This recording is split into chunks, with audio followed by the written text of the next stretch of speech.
یہی وجہ ہے کہ دل میں نور ایمان نہ ہو، دل زندہ نہ ہو، تو دنیاوی علوم کے بڑے بڑے ماہر انسانی اخلاق سے عاری ہوتے ہیں، انسانی کردار سے۔ آپ نہیں دیکھتے بڑے بڑے ماہر ڈاکٹر قصاب سے زیادہ بے رحمی سے انسانوں کو لوٹتے ہیں؟ کیوں؟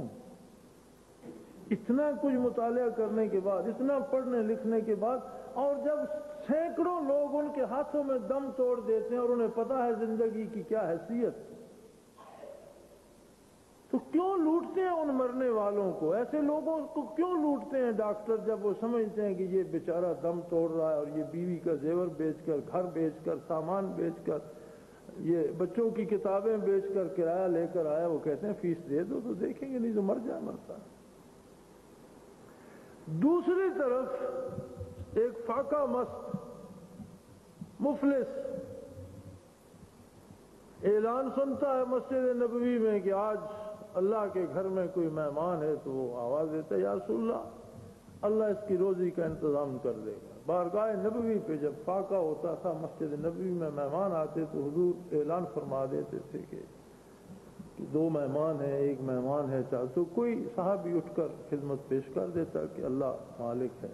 وہ ساتھ لے گئے اسے۔ گھر گئے تو بیوی نے کہا کہ حضور ہم تو دو میاں بیوی ہیں اور کھانا ایک بندے کا تھا ہمارے پاس، تو میں نے کہا دونوں بانٹ کر کھا لیں گے، آپ ایک مہمان بھی لے آئے، اب یہ کیا کھائے گا اور ہم کیا کھائیں گے؟ تو انہوں نے فیصلہ یہ کیا کہ چراغ تو ہمارے گھر میں پہلے نہیں ہے، تھوڑی سی اور دیر ہونے دو، جلانے کے لیے تو دیا نہیں ہے ہمارے پاس، اندھیرا ہو جائے گا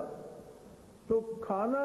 رکھ دینا، میں اس کے ساتھ بیٹھ جاؤں گا، یہ کھاتا رہے گا اور میں خالی کھانے کو ہاتھ لگا کر منہ تک لے جاؤں گا اور منہ ہلاتا رہوں گا کہ یہ سمجھے یہ بھی کھا رہا ہے، تو خیر ہے ہماری میاں بیوی کی رات فاقے میں کٹ جائے گی اور مہمان کھانا کھا لے۔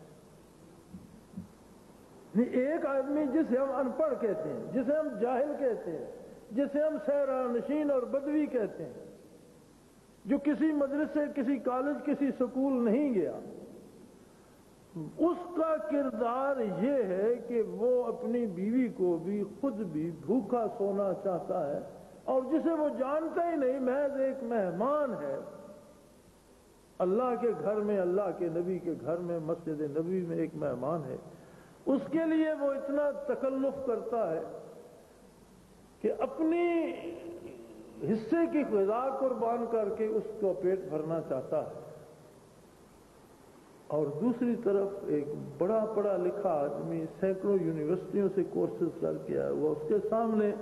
اس کی میز پر ایک بندہ تم توڑ رہا ہے، لیکن وہ اس کے یتیم بچوں کا آسرا بھی چھین لینا چاہتا ہے، تو کس کو آپ انسان کس کو کہیں گے؟ اس کو جو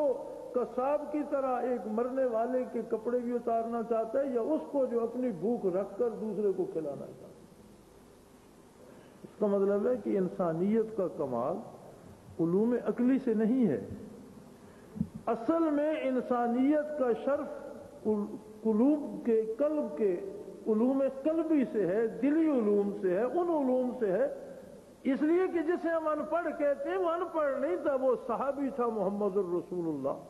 صلی اللہ علیہ وسلم کا، علوم عقلیہ اس نے حاصل نہ کیے، لیکن علوم قلبی کا سمندر تھا اس کے سامنے جس میں وہ غوطہ زن تھا، اس میں وہ احساس، وہ شعور، انسانی عظمت، انسانی کردار، اپنے بارے کہ میں کیا ہوں، اب مجھے کہاں جانا ہے، مہمان کون ہے اور کس کا ہے، اس کے بارے کل کیا اجر و ثواب ہوگا، کس بارگاہ میں ہمیں حاضر ہونا، یہ اس کا دل جانتا ہے۔ اور یہ جس کی میز پر بندہ دم توڑ رہا ہے، یہ اپنی قبر تک سے اپنے انجام سے واقف نہیں، اس سے بے خبر ہے کہ کل میرے ساتھ کیا ہوگا۔